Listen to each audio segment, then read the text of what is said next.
Oh my god. I don't know why, but I always get like extremely nervous or an adrenaline rush when I go to film these videos. But I just want to let you guys know I'm about to film about Jack. I already took my thumbnail pictures and she is already running around like a little mad lady. But I brought the camera out, went to sit her on my chest, and boom, she's gone and she's running around the house. Guess it wouldn't be a bearded dragon video without her going cuckoo, so we will get started right now. Hey guys, so, oh, there goes Jack, already starting to wanting to jump off.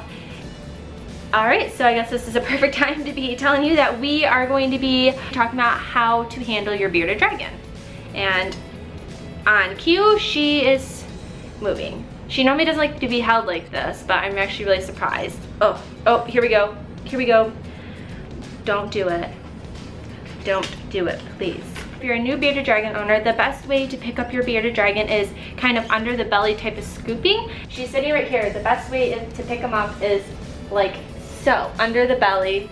And you want to get their tail on your arm, and this is where they feel more secure. If you see, all of her limbs are kind of on my hand and her tail is along my arm. This is how they feel the most secure. Normally I put my other hand on top to get her to stop wiggling so much. What they don't like though is if you go like this. As you can see, she's gonna start doing the wiggling motion. If your bearded dragon fidgets, the best thing is just to put them on the ground and let them go, because you don't want them jumping off of you and then hurting themselves.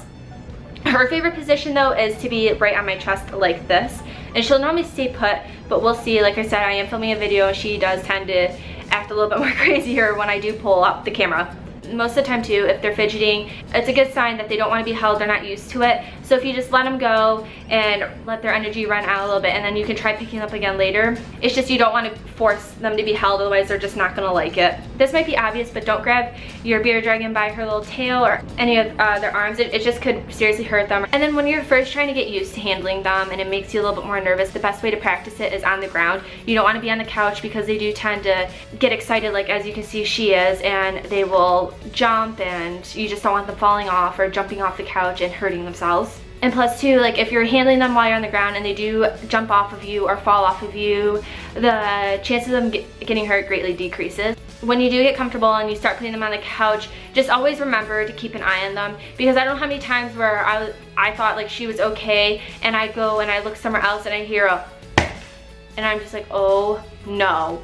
And luckily we have like a little windowsill behind my couch, so that's only where she jumps to. But like I said, it's not good at all. Whatever high place you have them, just make sure you keep an eye on them. This might be self-explanatory as well, but smooth surfaces, it's really slippery for them and they can't get a grip. If you have them on the table and they're running, when they do stop they can't. It's like a broken record with me, but they will fall and you just don't want that to happen. And then if you're a parent watching this video, or if you're gonna ever let a small child hold your bearded dragon, just teach them first that squeezing is not okay. I know when they're on your chest, or if you're holding them and they start wiggling, the first thing you want to do is kind of squeeze them and stay put, but trust me, they'll fight back. They'll scratch you up, or they'll like puff up and try to like scoot themselves out of your hand, and you just don't want them to hurt the kid, or the kid to hurt your dragon.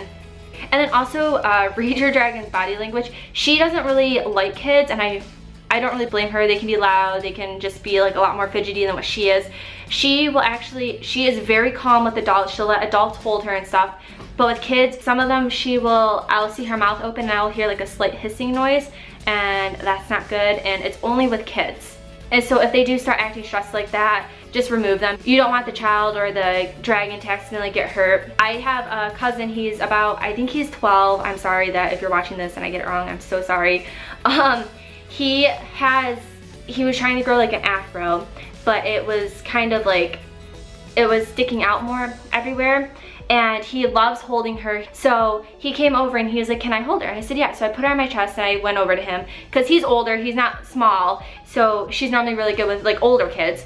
Never in my life have I seen her, she hurried up and ran across the side of my chest, and she flattened out and she puffed her beard out and she kept it open, and it was only for him. Anybody else who walked by could pet her or anything, and she would like deflate and she'll be all right. As soon as she saw him, she would puff up and run to the other side, and she would open her mouth and hiss a little bit. It's so strange, because I don't know why she doesn't like you. You didn't do anything. So I was like, you know what? I bet it's your hair. It kind of looked like this. It looked like I would say maybe like a predator or something.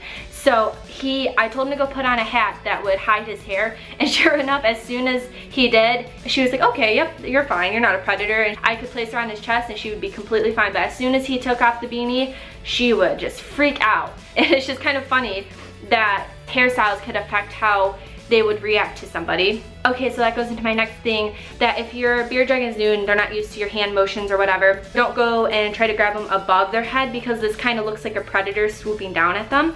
The best way is to go below their chin, and even greeting them too. Most of the time, like if you put your hand to them, she's not gonna do it right now because she knows me, but whenever somebody new comes, I always tell them to put their hand to like her little mouth, and she will stick her tongue out to kind of taste them. That's their way of familiarizing themselves with somebody or something that they're not familiar with.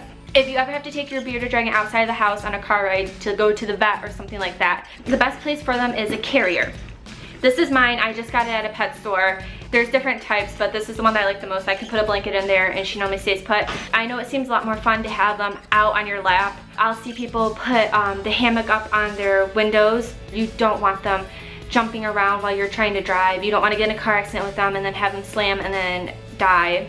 It just greatly decreases the distractions if they're in this carrier. Like with her, the only time I let her out of this carrier is if somebody else is driving and I can hold on to her. But she is so sporadic in her moods on if she wants to just chill out or if she wants to act crazy like this, that I just feel more comfortable with her in the carrier, because I don't need to be on the highway heading towards the vet and have her decide, oh, this is the time I'm gonna start jumping all over, and then end up jumping on the ground where my feet are at the pedals and try to run around there. If your dragon is gonna be anything like mine and doesn't really enjoy being held in the hands and they enjoy perching on your shoulders or on your chest, just make sure the best thing to do is to put your hand over them while you're walking around. I don't really care, like I don't really hold on to her if I'm sitting down like this on the couch or whatever, but if I'm walking around the house, I always keep an arm on her, because she will always see a ledge and she'll like, oh okay, I'm gonna jump now, and she will jump off and just give me a heart attack.